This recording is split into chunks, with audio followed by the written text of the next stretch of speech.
Gênesis 21, versículo 1.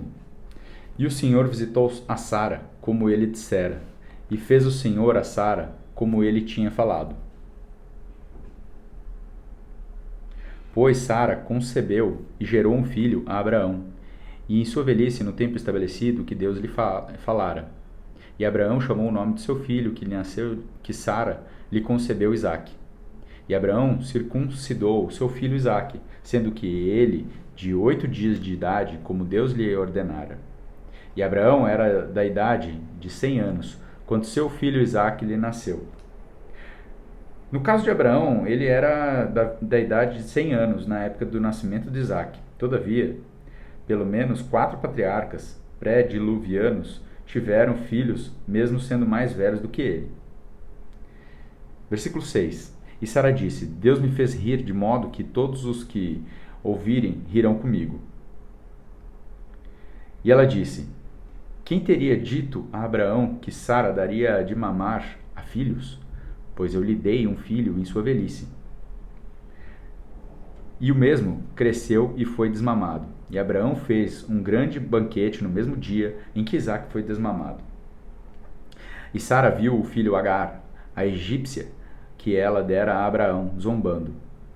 Por isso, disse Abraão, lança fora esta serva para o seu filho, porque o filho dessa serva não será herdeiro como meu filho com Isaque.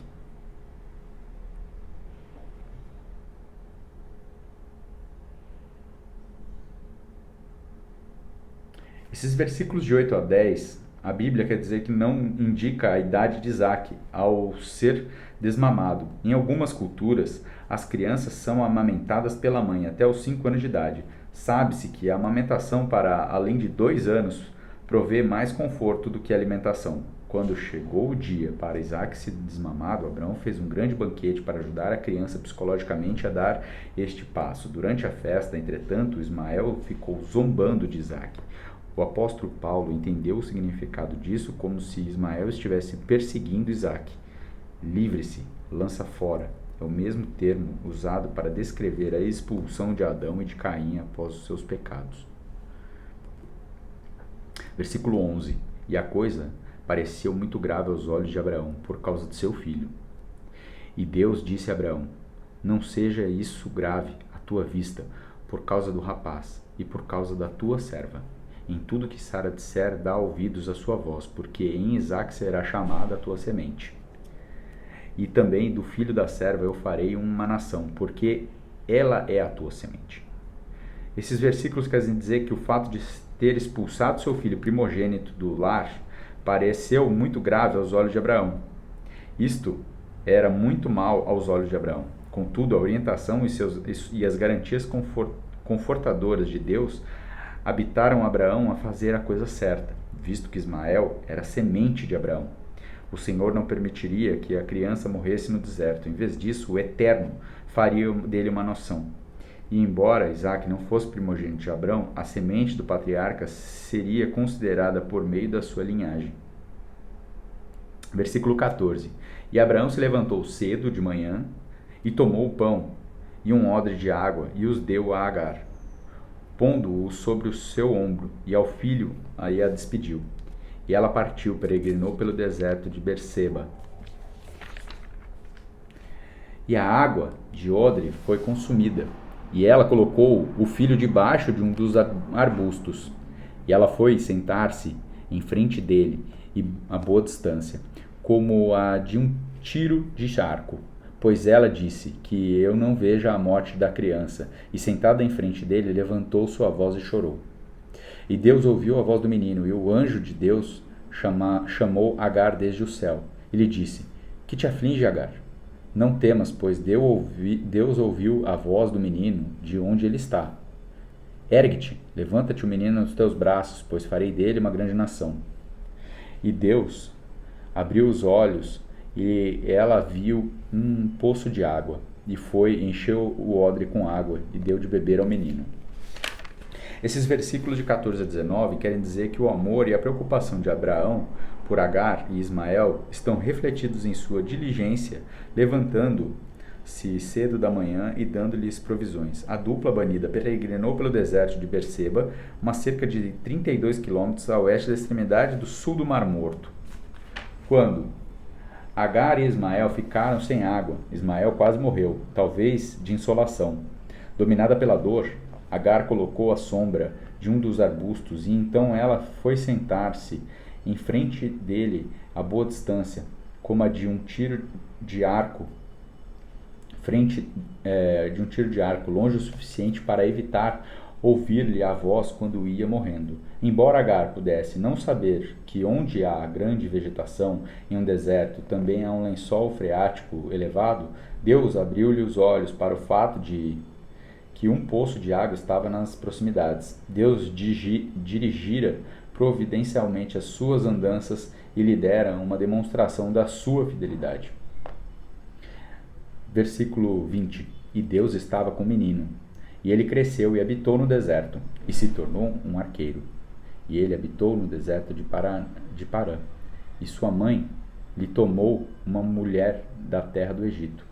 E aconteceu naquele tempo que Abimeleque e Ficol, capitão-chefe de seu exército, falou a Abraão dizendo: Deus está contigo em tudo o que fazes, e por isso agora, a mim, por Deus, não agirás falsamente comigo, nem com um filho, nem com o filho do meu filho, mas de acordo com a bondade que eu te fiz, tu farás comigo e para uma terra na qual peregrinaste. Os versículos de 20 a 24 querem dizer que, honrado suas promessas a Abraão e Agar, Deus protegeu Ismael, que acabou se fixando no deserto de Parã e oeste do Golfo de Acaba, no norte do deserto de Sinai. Agar, ela própria, uma egípcia, conseguiu para o filho uma esposa egípcia. Ismael geraria 12 filhos. O nascimento miraculoso de Isaac e o sucesso da oração de Abraão convenceu Abimeleque de que Deus estava como patriarca de tudo, temendo que Abraão, que possuía centenas de guerreiros treinados em seu acampamento, pudesse preparar um ataque bem-sucedido contra Gerar. Abimeleque e Ficol, seu comandante militar, pediram que Abraão jurasse que nunca violaria um acordo de paz em sua comunidade. Abraão apaziguou os receios dele ao fazer um juramento de paz.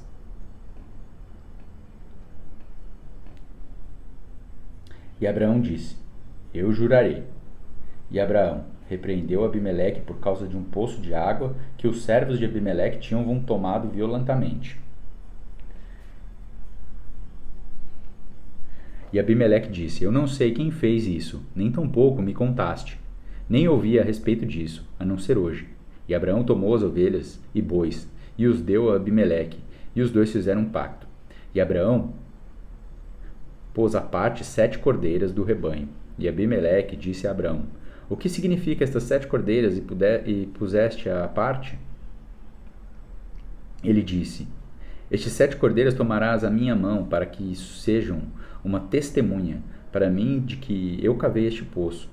Por isso chamou aquele lugar de Berseba, porque ambos juraram ali. E assim eles fizeram um pacto em Berseba. Então levantaram-se Abimeleque e Ficol, o capitão-chefe do seu exército, e eles retornaram à terra dos filisteus. Esses versículos querem dizer que, tendo aliviado as preocupações dele com guerra, o patriarca passou a expressar as próprias inquietações acerca dos direitos sobre a água. Apesar do grupo de Abimeleque ter prejudicado o patriarca, Abraão lhe deu ovelhas e bois como parte de um pacto formal. Este presente, lembrando o presente de Abimeleque, dera antes a Abraão. Era usado provavelmente em parte para os sacrifícios de animais estabelecidos quando um pacto era estabelecido. Ao aceitar o presente adicional de 7 cordeiras, Abimeleque obrigou-se a reconhecer que o poço que os homens de Abraão tinham cavado não seria tomado. O nome de Berseba é um trocadilho que significa tanto poço do juramento quanto poço das 7. Versículo 33. E Abraão plantou um bosque em Berseba e invocou ali o nome do Senhor, o Deus eterno. E Abraão peregrinou na terra dos filisteus muitos dias. Esses dois últimos versículos querem dizer que, em reconhecimento das boas dádivas de Deus, inclusive um filho que daria continuidade à sua linhagem no futuro, Abraão plantou um bosque e ele também adorou o Senhor com o Deus eterno, em reconhecimento da perpetuidade das promessas de Deus a Abraão.